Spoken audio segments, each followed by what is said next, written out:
welcome to the X22 Report. My name is Dave, and this is episode 267, and today's date is January 18th, 2014, and the title of this episode is the Current Economic Collapse News Brief for this Saturday. And we're going to head out to Spain, and what do we understand in Spain? We understand that their unemployment is hitting all-time new highs. We understand that the Eurozone is in a recession/depression.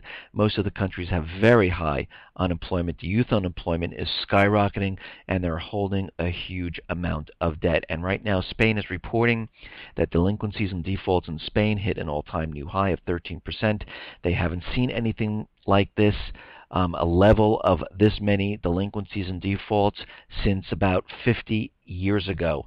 So what we see right now is they are having major problems. Italy's having problems, Portugal's having problems, Spain is having problems, Greece, Cyprus, all having major problems. The UK, people are dipping into their savings, trying to make ends meet. People are even getting payday loans to pay their rent and mortgages. And unemployment is rising in every single one of these countries. We saw this back in 1929. Europe was in a recession/depression, and the United States had this illusion going with the stock market that everything was fine, but there was nothing fine in the United States, and that's why it all came tumbling down at the end of the 1920s in 1929 when we had the first crash hit. Now, we understand that China has been purchasing the United States debt, and they haven't been purchasing that much. I know the news came out there and they said, oh, look at this, they're purchasing our debt. And, it was reported back in November, and that was the last time they reported. But we have to look at the Fed, who purchased, 64% or something like that, more debt than China. And right now we understand that China said they don't see it beneficial for them to take on more U.S. dollars or more Treasury bonds. And today they announced that the Chinese government will adjust the amount of U.S. debt it possesses if necessary, but these adjustments won't be subject to apolitical wrangling. So to me, it seems like what they're going to start to do, because they don't see it beneficial for them to hold the U.S. treasuries or the dollar anymore, they're going to start to scale this back and probably not purchase any more of this. And we can see what China is doing right now. They are making deals all across the world to become clearinghouses for the yuan. They're making swap deals with the UK, and they're buying gold like there's no tomorrow. And of course, we understand there is no tomorrow because the collapse is coming. So they understand what is happening with the US dollar.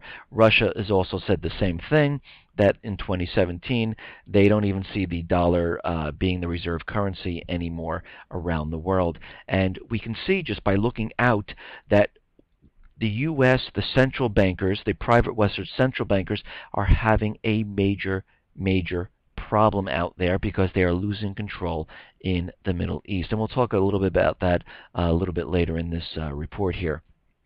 But let's go on to Obamacare right now. And what they're finding is that most of the people that are enrolling already had health insurance.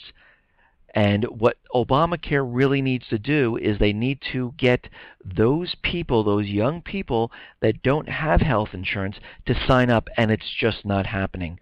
And this goes on to say that most of the people who have signed up for Obamacare coverage already had insurance, raising questions about how the healthcare overhaul will reduce the number of uninsured Americans. Just 11% of those buying through the healthcare exchanges were uninsured. And guess what? Those people who don't have health care most likely will not buy health care because it is too expensive. They are doing the bare minimum right now. They're buying food. They're paying their rent. They might be purchasing clothing. And this is all they can afford at this time.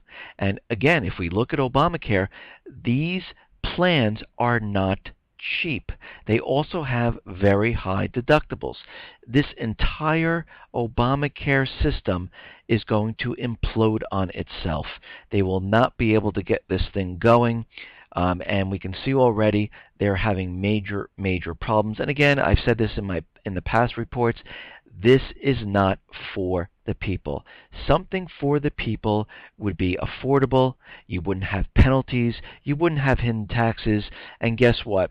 The Congress and the president wouldn't be exempt from it, because if it's not good for them, it shouldn't be good for the American people. And if it was good for the people, and it was truly for the people, when this started, they should have had every single person in Congress and the president sitting in front of a computer signing up. And this is how you know that the leaders of our country do not believe in this whatsoever, and they don't want it. Now, we've talked a lot in my other reports about gun control and what the government is looking to do. And they are trying to disarm the American people. And we see what they're doing with the veterans, because all the executive orders that Obama came out with mental disorders and PSD and everything like that, and they're trying to disarm the veterans. They're trying to put this into place where people, their medical records can be searched upon to find out if they have a medical disorder. And now they're taking it one step further. In New York, we have a senator out there, Senator Margaret Markey, who's out there who's introducing a Senate Bill A8186-2013. This bill is going to require all public school children in New York, and we have to remember, New York has the strictest gun control laws that were put into place. It was copied from the Dianne Feinstein law that was never passed in the federal government. But of course, New York has it. And right now, of course, Mayor Bloomberg, who was the mayor, had, the mayors against guns. But this will require all public school children in New York to have 2 health examinations in elementary grades and 2 in secondary grades. These exams must include a psychological evaluation, which certifies that the child is mentally fit to permit attendance at a public school. If they are not medically fit, psychologically, they get no certificate and they cannot attend. And this goes into the student's record. Now, as they get older, what happens? What happens when they're older and this is in their record? Well, I'm going to tell you. They will not be able to get a weapon. Even if they aren't mentally ill and the psychologist says, oh, seems a little strange or this, it will still be in their record, and they're going to use this going forward. And we can see their approach. And my children who went to school, who are still going to school, had to attend this assembly called Project Century, where they talked about how bad guns are. They didn't bring up the Second Amendment. They didn't do anything like that. Now, they had to get permission from every single parent for your child to attend, but what came out of this is that they sat there and they drilled it into the child's head that guns are bad, guns are bad, guns are bad, and they're only used for killing, and that is it. And we can see where they are moving with this, because they want to disarm the American people. And we are definitely going to see, and we've been seeing this, there's been quite a bit of number of shootings going on, and this is building up to the next mass shooting. And how will we know that the next mass shooting will be the one that they're going to try to push the UN Arms Treaty, which is pending in the Senate, and the Dianne Feinstein gun control bill, which is pending in the Senate? As soon as this mass shooting goes down, it will be horrific, it will be bloody, and the president will come out right away talking about gun control. This is how we'll know that this is the false flag for getting these bills passed. Okay. Now, I talked a lot about all the military assets being moved all around the world and them getting ready for World War III. Now, China right now is building its own aircraft carrier. This will be the first aircraft carrier built entirely by China, and it is being constructed right now. And once it's constructed, they're going to build 3 more so they can have a total of 4 aircraft carriers.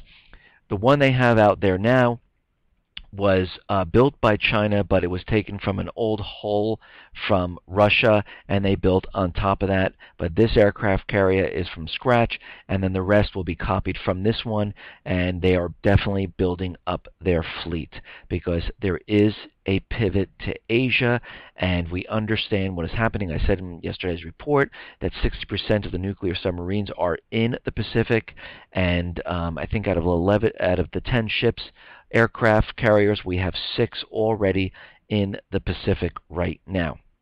Now, we understand that the private Western central bankers, the U.S. government, they are losing control in the Middle East, and I've discussed this many, many times, that when they lose control and they are not able to keep the puppet regimes in Africa, in the Middle Eastern states, and the rebels, the people who want the central bankers and the U.S. government out of these countries, they will no longer sell the natural resources using the U.S. dollar, and those dollars will come flooding back to the United States because, again, if you're not selling the resources using the U.S. dollar, no other country needs it, and what happens?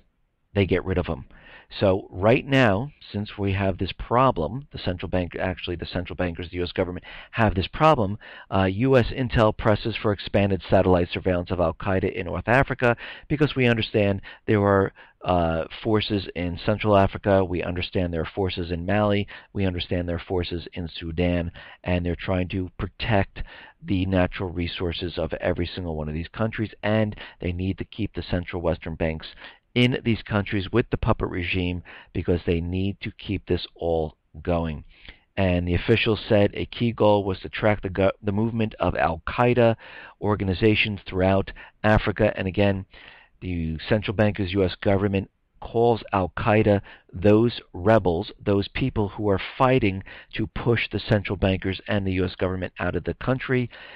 They use al-Qaeda in many different ways, and this way, and the American people think like, oh my God, there's terrorists running around all of these countries. No. Libya, Lebanon, Iraq, Yemen, Sudan, Central Africa, Mali, everyone that they're talking about, al-Qaeda, are the rebels, are the people of that country trying to push the central bankers and the U.S. government out of their countries because they want these countries back. It is almost like Iran, what Iran did in 1979. They pushed the central bankers and the U.S. government out of their country.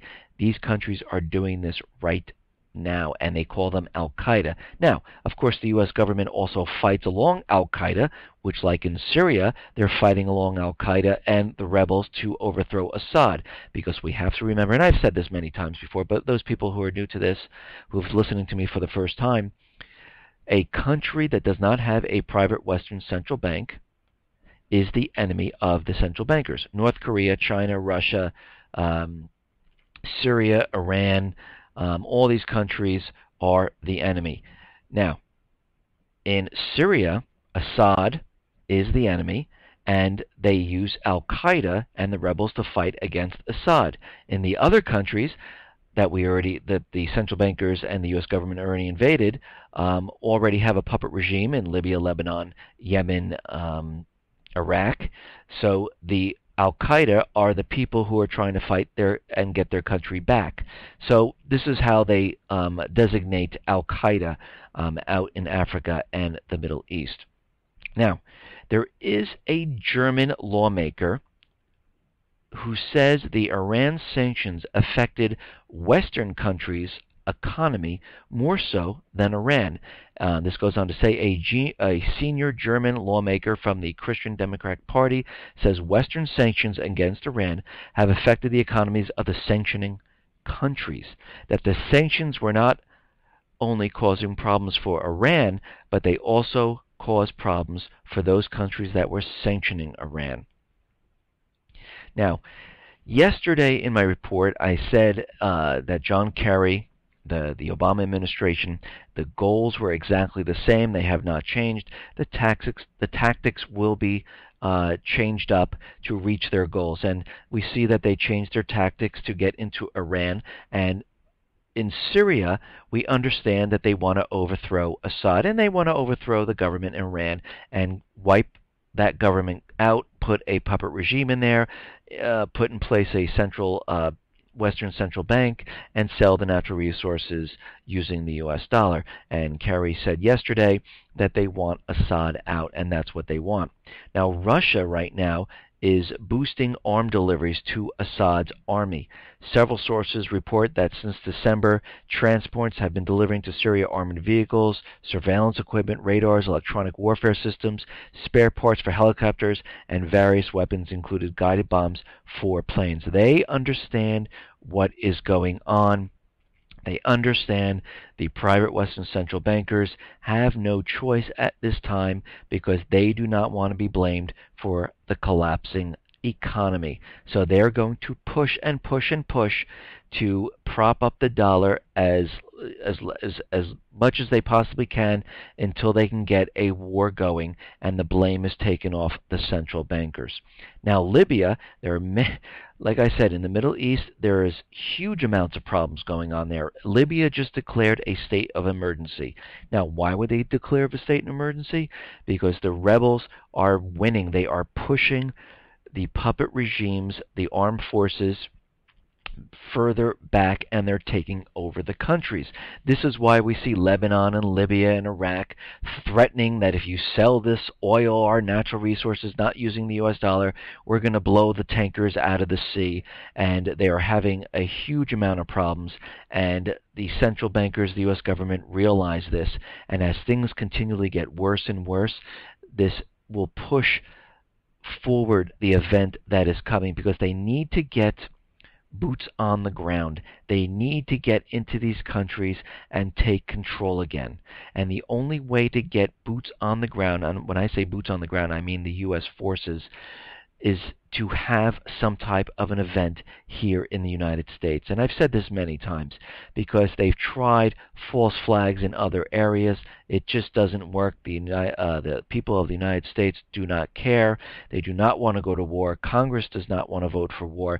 So the only way to do it is to show that these countries attack the U.S., and once this happens and we have some type of event here on American soil, this will push their agenda forward for war.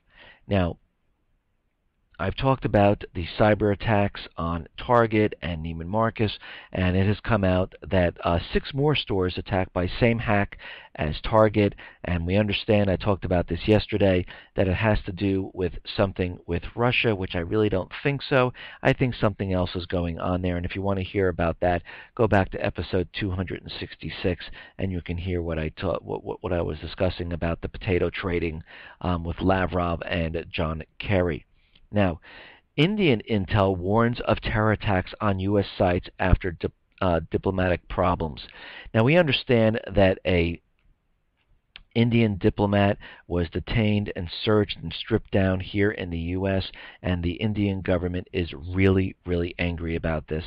And the Indian government has sent an official diplomatic note to the U.S. Embassy demanding that the U.S. shut down all social clubs and all commercial activities, including tax-free alcohol, inside its largest embassy compound in New Delhi.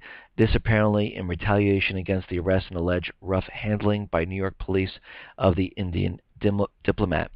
And what they're saying right now, the Indian media is reporting that India's intelligence bureau had issued a warning that attacks on U.S. offices in 5 Indian states were more likely now. That 5 states where the U.S. maintains diplomatic and consular offices include New Delhi, Calcutta, Hyderabad, and Mumbai are all going to have some type of terrorist attack, and we're going to see how this plays out. And we can see that tensions are building in every single country. The tensions are building in India, tensions are building in North Korea, tensions are building with Russia, tensions are building with China, tensions are building with Syria. It is happening all over the place because they need the tension to rise, because in order for this war to go forward, they need everyone all angry and pissed off, so when the time comes to declare war, it makes it much easier, and the American people say, oh yeah, look, they were going to strike us, this definitely came from this country, and we can see it all building up right now. Listen, everyone, thanks a lot for listening. Be well, be safe, and especially be prepared. Thanks a lot.